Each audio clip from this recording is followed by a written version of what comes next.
Ne do të ndalemi tani më gjërësisht me të dhënat që kemi lidhur me këtë sondazh të parë. Për të kuptuar më shumë do t'jem në këto momente drejt për drejt me zotin Arben Meçe.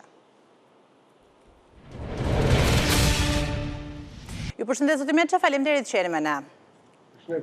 Pa unë përkohë dua që të nisim me të dhënat kryesore të sondazhit publikuar mbrëmjen e dieshme në ABC News. Lajmi kryesor, dhëna kryesore, gjendja kryesore lidhet me faktin se nëse zgjedhjet mbahen sot, Partia Socialiste arrin të marrë më shumë se 50% të votave duke siguruar mandatin e 4. Si e lexoni ju një të dhënë të tillë? Çfarë të lexosh po është edhe materiale. Nëse tepër të diskutosh e lexoj, sepse rezultatet janë të tilla ato që në qoftë se do shohësh edhe rreth 4 sondazhe të tjera të cilat janë bërë publike në një dinamikë gati një mujore, të gjitha gati janë sinkron me njëra tjetrën dhe japin pak a shumë të njëjtat rezultate. Me plus minuse, por pak a shumë. Në qoftë se ky sondazh nxjerr me 51% Partinë Socialiste vetë formula e zgjedhjeve, sepse partitë e vogla të cilat nuk ka përzier pragun votat e tyre kanë ndër partitë e mëdha, e nxjerr absolutisht Partinë Socialiste si një parti e cila e vetme do të drejtojë përsëri në këtë situatë re Shqipërinë. Kjo është e lexueshme tani, nuk ka gjëra që janë diskutueshme për të vërtetës. Ka një diferencë të madhe sa nuk po lëvizet me 2%, 3%, lëvizet me 13-14%. Dhe në qoftë se do mendimin tim, në qoftë se ky sondazh është tashmë, do shihni që sondazhet e tjera do të kenë një dinamikë me rënje të ndjeshme të Partisë Demokratike dhe ngritje të Partisë Socialiste. Prapë, sepse Partia Demokratike kulmin e vet dhe pritshmërinë e vet e pati në fillimin e fushatës, ku njerëzit kishin një farë pritshmërie për të parë terren që do të Partia Demokratike, dhe se është logjika e gjës, gjithmonë në fushatë elektorale, partitë opozitare janë ato të cilët i japin jetë e gjallërojnë fushatën.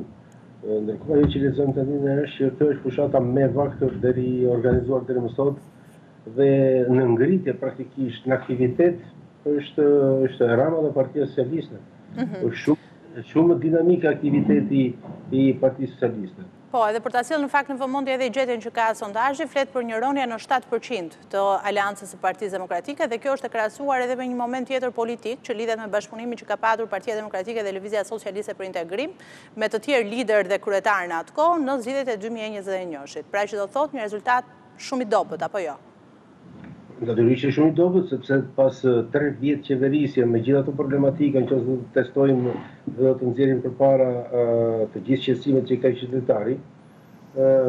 Shumë nga ato qetësime po ta shikosh nuk janë sinkron fare me platformën e Partisë Demokratike, po gjithsesi nuk duhet të trajtoj Partinë Demokratike në këtë moment, por ka një vërtet të madhe. Shiko, nuk është se po dalim tani për të parë në media. Kemi atë një vit e gjysmë që po trajtojmë këtë situatë dhe janë pritshmëri të cilat ne kemi një vit e gjysmë që po i bëjmë evidente. Tashmë këto po materializohen, tashmë këto po kthehen në numra, tashmë po të bëhen më të lezetshme, por si fenomen ne kemi trajtuar. Dhe një gjë që nuk e di sa e keni trajtuar, por që tregon mjaft qartë, lideri i Partisë Demokratike, Sali Berisha, është me rënje jashtëzakonisht të madhe dhe ka një fenomen që është thelbi gjës, ku përgjithshmëria e Berishës është shumë më e vogël se sa përgjithshmëria e Partisë Demokratike dhe e Frontit. Pra, një lider si Berisha, thoni ju, e dëmton edhe më shumë si forcë politike. Pra, tani Berisha është kthyer forca më regresive në parti, sepse që unë mbas gjithë kësaj situate ku ka pas probleme qeverisja, të shoh që populli opozitar shkon te 33%, pra 1/3, që do thotë janë zgjedhje plebiscitare, do thotë një sukses i jashtëzakonshëm i qeverisjes, që nuk është kjo realiteti, por qeveria, po ta shikosh, është në terma reale, jo në përqindjet që shihni këtu ju, sepse këto përqindje përfshin gjithë partitë, por në terma reale, konvertimi i një pjesë të konsiderueshme të votave drejt partive të mëdha e shpije Partinë Socialiste në zgjedhjet plebiscitare, pra përsëri me 2/3.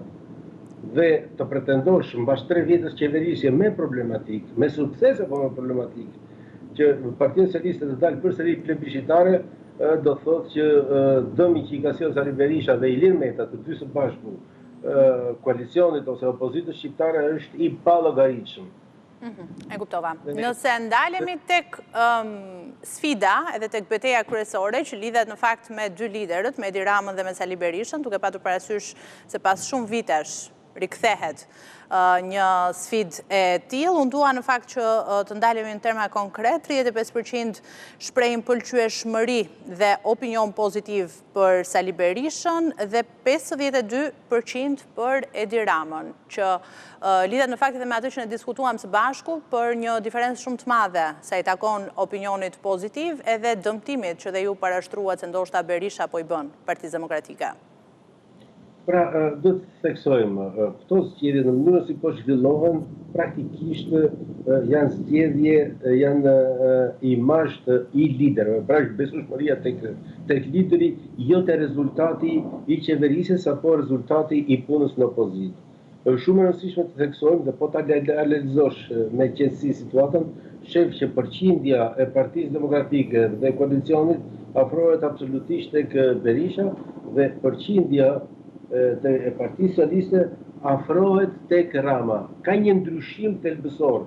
Në qoftë se Rama është mbi partinë, që do të thotë ai po e tërheq partinë, dhe në këto kushte do të thonë që është një lider i padiskutueshëm tashmë, le të them çfarë duhet në pikpamje politike, Berisha po e tërheq mbrapsht Partinë Demokratike, duke parashikuar pa kushte domosdoshmërinë e një ndryshimi radikal të vënuar tashmë në Partinë Demokratike pas këtyre zgjedhjeve.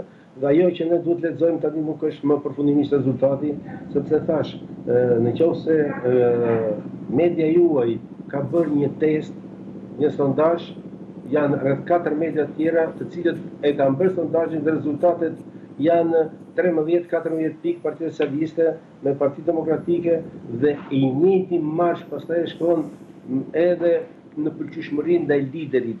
Pra, edhe në ato sondazhe të tjera, Rama është 55-60%, Berisha është 30-35%.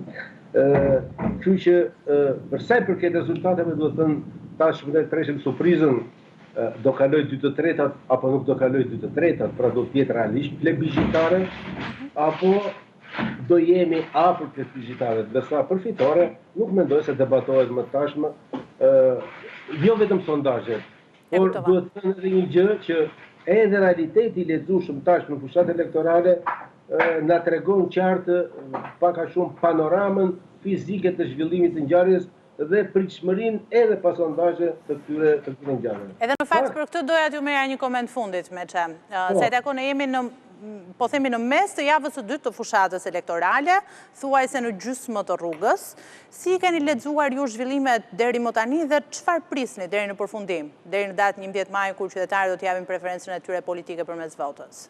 Atëherë, thash, në momentet e para është logjike gjë, dhe kështu ka ndodhur në 30 vjet që ne jemi marrë fushata, opozita ka një startim të fuqishëm, sepse është në pritshmërinë për të ndryshuar pushtetin, çka do thotë prodhon si rregull një ambient entuziast, prodhon emocione, prodhon atë trillin e gjës.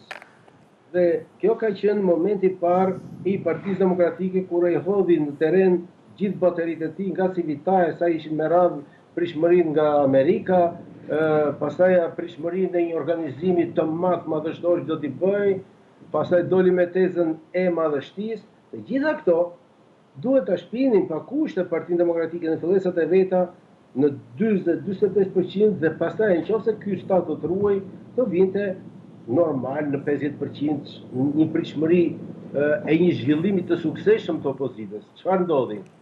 Opozita nuk e kaloi as edhe një herë 35% dhe tashmë dinamika e aktivitetit saj është jo në venditje, por pritshmëria ime është që 35% që e shihni tani ju do ketë akoma të vërënja, sepse do ketë, do të thënë, shenjat e zhgënjimit absolutisht të popullit opozitar dhe Sali Berishës dhe këtij koalicioni me Ilir Metën janë absolutisht lexueshme dhe edhe të dukshme në aktivitetet që bëjnë ata. Ju i shihni që aktivitetet që bën Berisha janë shumë të vakta. Nuk është më ky Berish që ka në periudhë edhe kur ishte në humbje, përsëri mblidhte masa. tashmë, fal gabimeve të jashtëzakonshme që po bën në artikulim, fal tezës absolutisht të papranueshme, fal pastaj atë marrëzinë e madhështisë, pra ajo madhështoria e cila nga qesharake u kthye bumerang për ta. Të gjitha këto na sjellin atë që prishmëria ime në gjykimin tim është që në sondazhin e mëtejshëm që do të bëni, Partia Demokratike do të ketë rënje dhe nuk po shoh Partinë Socialiste do ngrihet apo jo, por po shoh Partinë Demokratike në rënje, çka do të thotë që diferenca midis tyre do thellohet akoma më tej. Çka do të thotë pastaj që në rezultati përfundimtar unë mendoj që do jemi në rezultate plebiscitare. Dhe ne do të kemi mundësi patjetër që ta komentojmë dhe në vim. Unë ju falenderoj shumë zoti Meçe për këtë lidhje të drejtë për drejtë. Faleminderit për kohën. Faleminderit ju.